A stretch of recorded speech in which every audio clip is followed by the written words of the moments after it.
ये वीर गाथा है उस महानायक की जिनके पद चिन्हों पर आज का आधुनिक भारत अपनी आधारशिला रखता है। आज जब हम अपने राष्ट्रीय ध्वज तिरंगे को फहराते हुए देखते हैं तो उसके केंद्र में स्थित वो नीलवर्णी धम्मचक्र हमें उसी सम्राट की न्यायप्रियता की याद दिलाता है। हमारा राष्ट्र प्रतीक वे चार गर्जना करते सिंह इन्हीं की सत्ता और धर्म के संतुलन के परिचायक हैं, जिन्हें भारत की मूल प्रशासनिक व्यवस्था का जनक कहा जाता है। और ये जानकर आपकी बुद्धि चकित रह जाएगी कि आज की हमारी संपूर्ण नौकरशाही और कार्यपालिका का 65% हिस्सा वही है जो उन्होंने ईसा पूर्व 3री शताब्दी में तैयार किया था।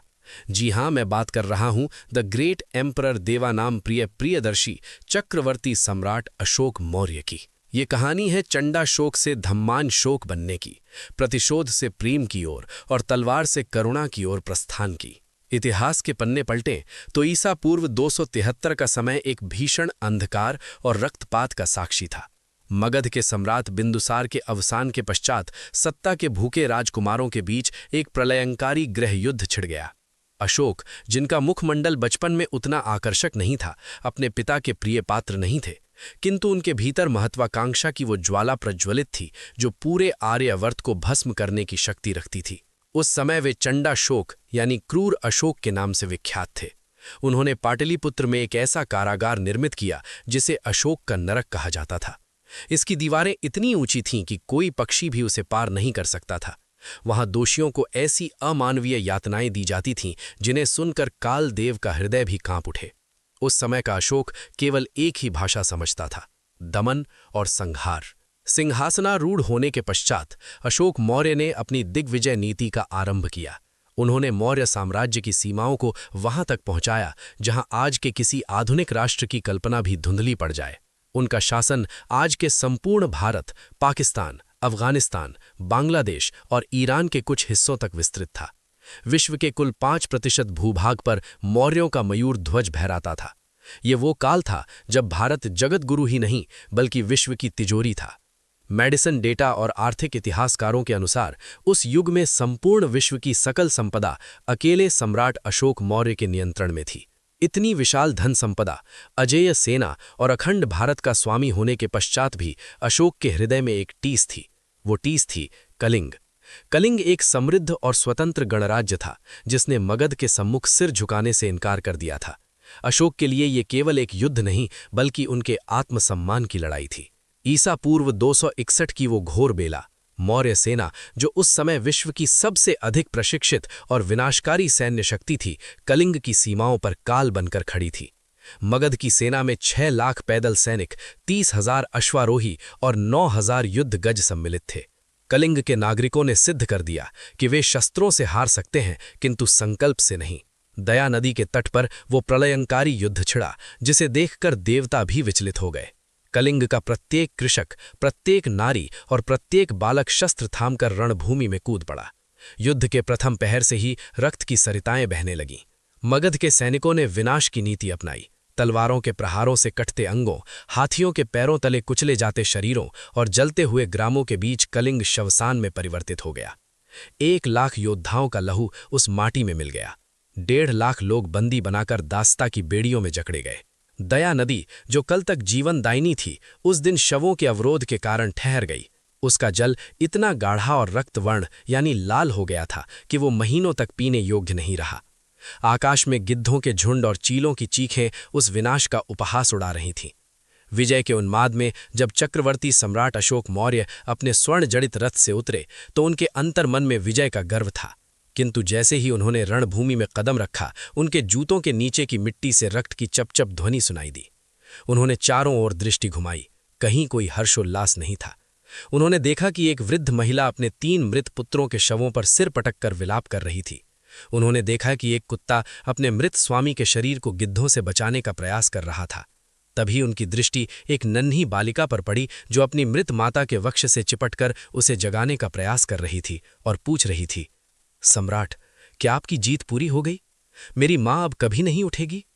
उस अबोध बालिका की आंखों में झांकते ही सम्राट का हृदय वज्र से मोम बन गया। उन्हें आभास हुआ कि जिस 35% अर्थव्यवस्था के लिए उन्होंने ये संहार किया, वो इस एक बालिका के आंसुओं के सामने शून्य है। सम्राट अशोक मौर्य ने कांपती आवाज में कहा, ठहरो, इस विनाश को यहीं रोक दो। ये कैसी विजय है जिसमें केवल शवों का साम्राज्य प्राप्त हुआ है। मैं विश्व का सबसे शक्तिशाली सम्राट हूं, किंतु मैं इस मृत देह में एक प्राण भी नहीं फूंक सकता। धिक्कार है मेरी इस तलवार पर। आज से ये तलवार सदा के लिए म्यान में विश्राम करेगी। मैं ये युद्ध जीतकर भी सर्वस्व हार चुका हूं। उस रक्त रंजित भूमि से एक नए अशोक का जन्म हुआ, धम्मान शोक। उन्होंने महान बौद्ध भिक्षु उपगुप्त से दीक्षा ली और बुद्ध के अहिंसा परमो धर्म के मार्ग पर चलने का संकल्प लिया। उन्होंने अपनी विशाल शासन व्यवस्था को सेवा का माध्यम बनाया। उन्होंने राजुका यानी जिला अधिकारी नियुक्त किए और उन्हें निर्देश दिया कि वे प्रजा के दुखों को अपना दुख समझें। आज का भारतीय प्रशासनिक ढांचा इसी का विकसित रूप है। उन्होंने इतिहास में पहली बार मनुष्यों के साथ साथ पशुओं के लिए भी चिकित्सालय बनवाए, मार्ग के दोनों ओर छायादार वृक्ष लगवाए, प्रति 2 मील पर कुएं खुदवाए और धर्मशालाएं निर्मित करवाईं। सम्राट जानते थे कि शब्द मिट सकते हैं किंतु पत्थर नहीं, अतः उन्होंने अपने संदेशों को पहाड़ियों और विशाल स्तंभों पर उत्कीर्ण करवाया। 13वें शिलालेख में उन्होंने कलिंग युद्ध के विनाश का पश्चाताप और क्षमा याचना अंकित की। उन्होंने लिखवाया कि सभी मनुष्य मेरी संतान हैं। ये शिलालेख आज के अफगानिस्तान से लेकर सुदूर दक्षिण तक फैले हुए हैं, जो इस बात का प्रमाण है कि अशोक की वाणी संपूर्ण आर्यावर्त को एकता के सूत्र में पिरोती थी। अशोक मौर्य ने शस्त्र विजय को त्याग कर धम्म विजय का मार्ग चुना। उन्होंने तलवार के स्थान पर करुणा को अपना राजदूत बनाया। उन्होंने अपने पुत्र महेंद्र और पुत्री संघमित्रा को राजसी विलासिता त्याग कर संन्यास धारण करने के लिए प्रेरित किया और उन्हें श्रीलंका भेजा। वे अपने साथ उस पवित्र बोधि वृक्ष की शाखा लेकर गए। उनके शांति दूतों ने दुर्गम हिमालय को पार कर नेपाल, तिब्बत और चीन में प्रवेश किया। वहां से ये प्रकाश म्यांमार, थाईलैंड, कोरिया और जापान तक पहुंचा। आज जो बौद्ध संस्कृति हम पूरे एशिया में देखते हैं, उसका बीज सम्राट अशोक मौर्य ने ही बोया था। उन्होंने सीरिया, मिस्र और यूनान के राजाओं के पास अपनी दवाइयां और शांति का संदेश भेजा। ये इतिहास का सबसे बड़ा सांस्कृतिक मिशन था। परंतु सम्राट दूरदर्शी थे। कलिंग की विभीषिका ने उन्हें सिखाया था कि ज्ञान यदि कुपात्र के हाथ में चला जाए तो वो महाप्रलय ला सकता है।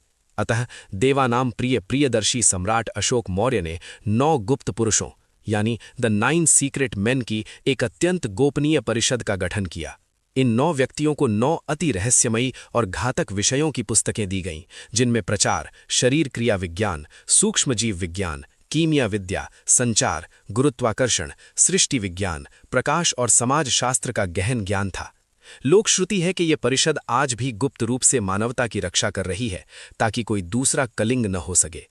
अतः मित्रों, सम्राट अशोक मौर्य की ये गाथा केवल एक कालखंड की कहानी नहीं है, ये एक निरंतर चलने वाला प्रेरणा स्रोत है।